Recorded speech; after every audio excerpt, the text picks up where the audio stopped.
안녕하십니까. 박인정 회사입니다. 오늘은 이제 12강째인데요. 자, 첫 번째 했듯이 개인사업이 그런 법인 전환할 때 각종 조세 혜택을 받는 현물자 사업의 양수도 이것이 도대체 어떤 의미가 있느냐 그런 얘기를 하는 것이죠. 그래서 실제 개인사업자가 590만 명이나 되고 법인이 한 70만 개가 되는 상황에서 아무래도 개인사업자들은 1인자 창업도 많고 그러니까 경쟁이 너무 격화돼 가지고 힘이 듭니다.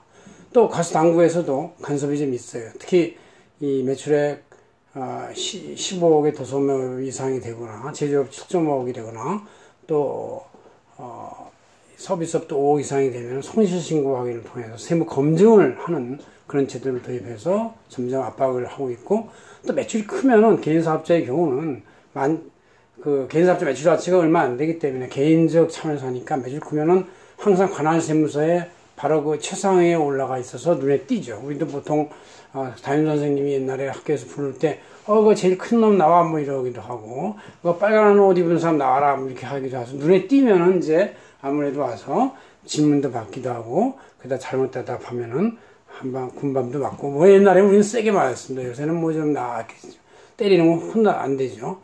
법인이면 이제 아무래도 자기 매출이 꽤 커도 워낙에 큰 법인이 관할세무서에 많으니까 자기는 밑에 있어서 그 가세관청의 실사에 눈에 띌 염려가 훨씬 약합니다. 그래서 이제 법인이 조금 그런 면에서는 또 좋은 점도 있고, 또 법인 전환의 어떤 혜택을 얘기할 때는 보통 법인이 이제 여러 가지로 좀 복잡한 면이 있어도 그래도 세제의 복합적인 면에서는 더 나았다는 면도 있지만, 특히 이런 경우 이 강의는 법인 전환에서 부동산적 가치가 큰 음식 수법이나 부동산 임대업 등등의 경우 부동산 자체 옛날에 이제 특히 대사업가가 옛날에 사는 부동산의 취득원가가 싼데 지금의 판매 시세는 워낙에 비싸가지고 이거를 환가를 하면은 엄청난 양도세를 나오는데, 이게 남한테 팔았을 때는 캐시가 들어오니까 양도세를 내는 게 문제가 없는데, 그냥 개인 상태에서 법인 전환했다고 해서 양도세를 지금 당장 물면은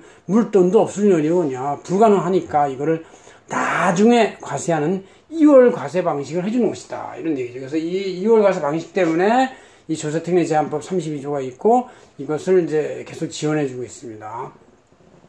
자, 그래서 이거는 제가 재경저널에 2014년도에 또 한참 이것이 흐름이 불 때 제가 여기다 게재했었고요. 지금 우리 회계영역망과 조사 전략의 책에서도 제가 19페이지에 있는 내용입니다. 19페이지에 있는 내용으로서 이걸 한번 제가 이 칠판에 있는 상태에서 순서대로 설명해 보겠습니다.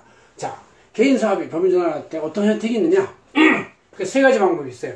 조세특례 제한의 세금 혜택이 있는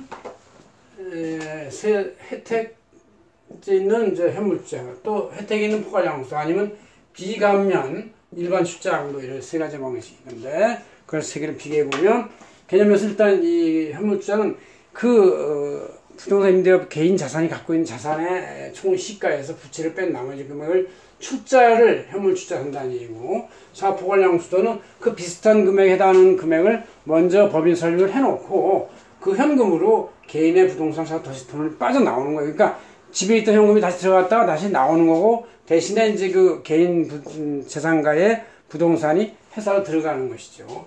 일반 비감면은 그런 조세특례 제한법을 적용하지 않은 그런 개념이고, 2월 과세도 둘 다는 이 조세특법을 잘 적용해서 요건을 충족하면 적용이 되는데, 그렇지 않으면 적용이 안 됩니다.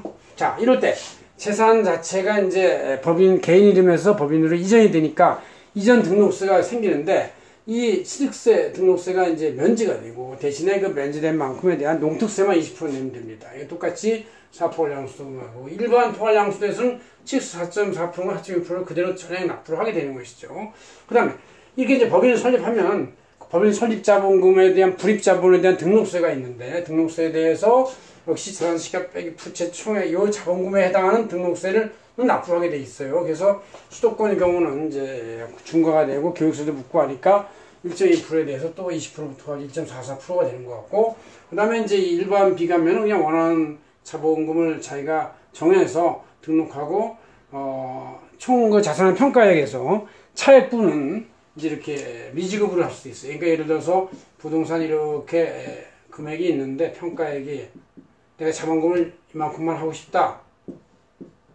그럼 이만큼은 미지급으로 받아서 나올 수가 있는 그런 형태가 되는 것이다. 그런 얘기죠. 자, 이렇게 돼 있고, 그 다음에, 부동산 평가는 이제, 감정평가사의 시가감정을 해서, 이거 마찬가지고, 그러나 일반 비감면, 현물출자나 포괄양수도는 그냥 기준시가나 공시시가 등 가격을 해도 됩니다. 그 다음에 보통 어떻게 선택을 하냐면, 현물출자는 돈이 왔다 갔다, 회사에 왔다 갔다 하고, 불입했다가 뺐다 하는 게 아니기 때문에, 부동산 가액이 아예 큰 경우는 그런 조달할 수 있는 현금이 당장 집에 없지 않습니까? 자기은행 예금에도 그걸 또 깨야 되니까 없으니까 이럴 때 현물 투자를 하는데 좀 약간 법무사한테 좀 이 절차가 힘들어서 좀 돈을 좀 많이 줘야 될 거예요. 그래서 부동산의 큰 경우. 그러나 사포괄 양수도의 경우는 자산부채 차액이 이제 돼서 작을 때는 그 돈 정도야 뭐 불입했다 하면 그냥 포괄 양수도 하는 거니까 이 법무사의 업무 절차도 이렇게 복잡하지 않고 일반 출자는 이제 그대로 양도 차이가 없는 경우 부동산의 그 시세 차이가 없는 경우는 일반 현물 출자 일반 양도소 해도 아무런 혜택과 이익도 뭐 불이익도 없으니까 괜찮습니다. 필요한 서류는 감정평가 보고서 플러스 회계법인이 그 개인 사업자에 있는 총 자산 부채, 뭐 미수금도 있고 재고 자산도 있고 뭐 여러 가지가 있지 않습니까? 그거에 대한 총괄 감정평가 보고서는 이제 이거를 포함한 걸 써서 내면 되는 것이고 포괄 양수는 그냥 양수이기 때문에 감정평가서만 있으면 그 가치를 가지고서 사는 거기 때문에 문제가 없습니다. 그 다음에 일반 비출자 가면은 기준시가로 가능하다 이렇게 볼 수 있고요. 향후에 활용하는 그 이유는 뭐냐면 아까 2월과세 양도소득세 2월과세 이게 제일 중요하다고 그랬죠. 당장 현금도 없는데 세금을 내면서 이전하는 것은 불가능하니까 2월과세를 통해서 길을 열어줬다. 근데 길을 열어줬으면 활용하라 이런 얘기인데도 불구하고 사람들은 이제 하지 않는 경우도 있는데 왜? 이게 영원히 과세 면제되는 건 아니죠. 왜? 영원히 과세 면제할 수가 없죠. 그 차익이 소득이 있는 곳에 과세가 있는데 이걸 어떻게 영원히 과세 면제를? 이렇게 법인으로 설립하면 개인 사업자의 경우는 그 자체가 명의이기 때문에 거기에다가 여러 명 명의 넣으면 다 부분 등기를 해야 되는데 이렇게 법인으로 하면은 대주주 지분이 가족 간에 분산 증여를 할 수도 있고 지분 증여할 수 있고 또 일부 지분을 외부에 양도할 수도 있어서 자산이 유동화되는 방향이다. 그래서 이제 이렇게 가문의 부동산이 유동화돼 가지고 있으면서 지분을 쪼개기로 해서 아들, 손자, 며느리부터 이렇게 해서 하나 연합적 지분 체제로 갈 수가 있다. 그러나 부동산이 연합적 그 구분 등기로 가면은 그건 안 팔리죠. 한 명이 반대하면 그냥 그 거래가 취소되기도 하고 또 상대방 취득자도 그 구분 취득자가 워낙 등기자가 많으면 아예 쳐다보지도 않는 경우도 많이 있습니다. 그래서 가치가 확 내려간다든가 이렇게 되는 것이죠. 자, 이렇게 이제 유동화반이 있고 그래서 그러나 이제 이 대주주 지분이 50% 이상 외부에 양도할 때는 이렇게 이월된 양도소득세가 그때 가서 추징돼서 과세가 된다. 그런 얘기죠.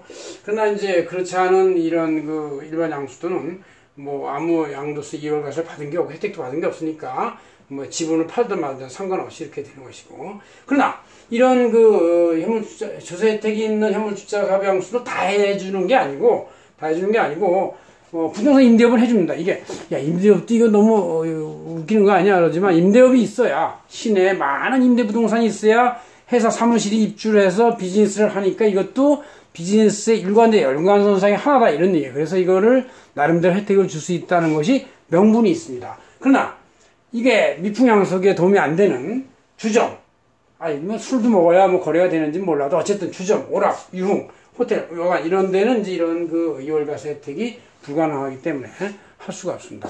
어쨌든 조세 혜택이 있는 부동산 2월과세의 개념은 바로 부동산적 가치가 큰 그런 부동산 임대업이나 음식업 또 여관업 같은 데는 혜택이 가능하다. 그래서 이거 활용할 만한 것이다. 그런 얘기죠.